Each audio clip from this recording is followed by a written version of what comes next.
Joining us now, three men who know this Florida issue better than pretty much most everyone in the country. Barry Richard is currently Andrew Gillum's attorney. He also represented George W. Bush in the 2000 Florida recount. Miguel DeGrande was also part of that Bush legal team, and Joseph Clark was attorney for Secretary of State Katherine Harris during that very same recount, representing her against all these legal challenges. Joseph, I want to start with you tonight. Do you think it's wise for Governor Scott to move on the offensive, as I do, against Broward and Palm Beach counties, or is that premature? No, I don't think it's premature. You got to be, you have to sort of stay ahead of the flow of what's going on. I think I was not aware of the lawsuit until I drove over here tonight, but obviously all he wants to do is just to make sure that there's judicial supervision of what's going on and that things don't happen that ought not happen. Barry, I want to go to you. You're representing Andrew Gillum. He did concede the other night, but as you said earlier tonight, I heard you said, look, that's not a contract. I mean, he thought that the moment warranted a concession. But your client and you say you're watching things very closely with the vote count. Last I checked, I think it was about 40,000 or so votes separating Gillum, of course, and Ron DeSantis. What are you looking at tonight? Well, there's a vast difference between 2000 and now. In 2000, recounts were precipitated by the candidates who had to request them and got to select which counties they were in. The legislature, as a result of 2000, has significantly changed Florida's statutes, so the candidates really have nothing to do with it now. If the margin between the candidates is less than 0.5%, there's an automatic so-called machine recount where the ballots are sent through the machines again. If it's less than 0.25%, then there's an automatic statewide manual recount. As far as Mr. Gillum is concerned, he's just waiting for the system to play itself out. This is part of the electoral process. It's part of the vote counting, and he'll accept the results. Miguel, I want to go to you. I think a lot of people watching across the country find it very odd, this whole process of the vote count extending so many days. Explain to the viewers why that is, with provisional ballots, what those are, and moving into absentee military counts, which I understand in Florida have not been counted yet. Well, provisional and military absentees are one issue, but what we can't understand is why is it that mail-in ballots and early votes are still being counted and have not yet been properly recorded. According to our laws, those votes are supposed to be uploaded the day before election so that they could be reported half an hour after the votes close the next day. So we're at a loss to understand what's happening in Palm Beach and Broward. And it's the same two counties that can't seem to get it right out of our 67 counties in the state of Florida. Well, what about the concern, I want to go back to you, Joseph, about Brenda Snipes in Broward and the concern that Marco Rubio, he was on another network, no, he's on our network earlier tonight, and he just was basically laying waste to what happens in Broward County. The president tweeted out about this also tonight, which we'll put up on the screen. We put it up on the screen, and then I'll go back to you, Joseph. This is what the president said tonight. He said law enforcement is looking into another big corruption scandal having to do with election fraud in Broward and Palm Beach, Florida. Florida voted for Rick Scott. Your comment tonight, Joseph. Well, as Barry said, our legislature thought that they addressed some of the problems to avoid this kind of thing from happening. It's really kind of embarrassing to the state that we have to have this kind of thing go on. And as you know, my county, my home county is Miami-Dade. We don't have this kind of thing happening here.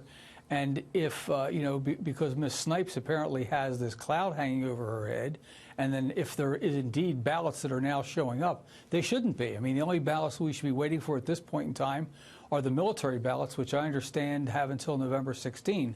So I think, we need to make sure that we take whatever steps are necessary with the judiciary to protect the integrity of the system so that we don't have these problems. And I think Barry will agree that one of the reasons we still have this is that we don't have statewide controls over balloting. It's done on a county-by-county basis, and that's why you can have these outliers.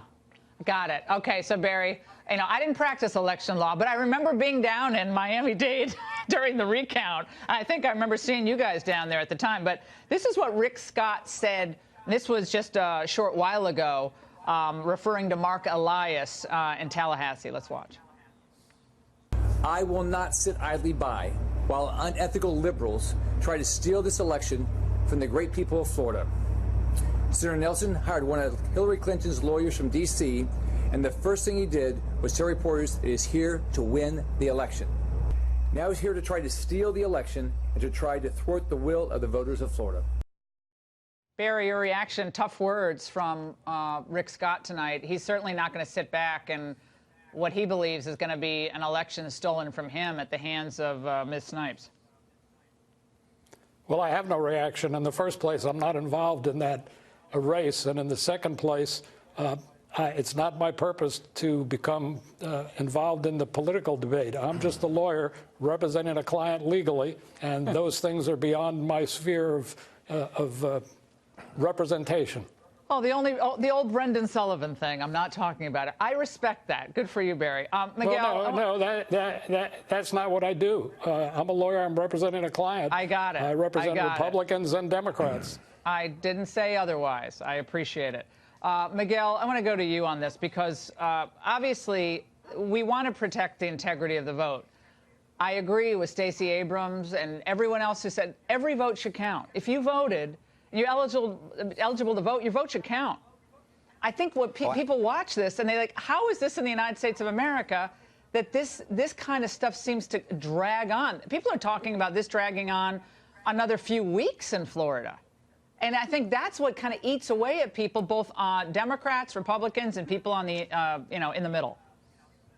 Laura, I can't agree more. I lost my first election to the Florida House of Representatives by one vote in 1988. So I'm very keen on the fact that every vote needs to be counted and an election needs to be tabulated fairly. What concerns us at this point is the irregularities that are occurring when we can't view the ballots being, for example, the ballots that are damaged being duplicated, which is required by law in the presence of witnesses, and we're denied access to that process.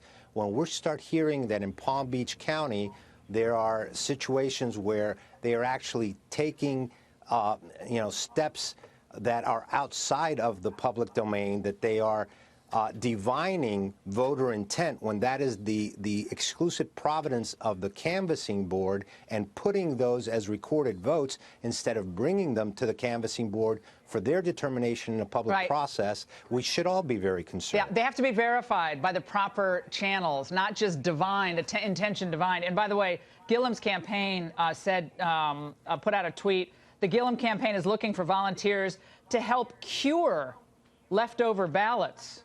What does that mean, Barry, since you will talk about your client? We're almost out of time. I get it, guys. To cure leftover ballots. What does that mean, Barry? To cure leftover ballots? Yeah, that's what your campaign sent out. What does that mean? I don't know what it means. I'm not. Okay, you represent them, but you don't know what that means. Okay. All right. So I don't know what it means because I don't know what that reference was to. It's not something I'm involved in. I'm not trying to be difficult for you, but when I was asked to come on the show, it was to address the differences between the 2000 campaign we get it. That's the point you made earlier. And this one, and you're asking me questions that are beyond my area of knowledge. I'm sorry. I didn't know you were so sensitive about what. So you can't talk about what the campaign I'm not that you're sensitive, representing but I'm is not. saying. Got it. Listen. I'm not a political spokesman. I'm a lawyer who represents clients. If you want to ask me about that, I'm happy to respond. Well, this is your client, I imagine, talking about curing ballots. You asked me what a statement meant when it said cure ballots. That's not a legal term. I didn't write the statement, and I don't know what it means. We appreciate it. Gentlemen, thank you very much for joining us.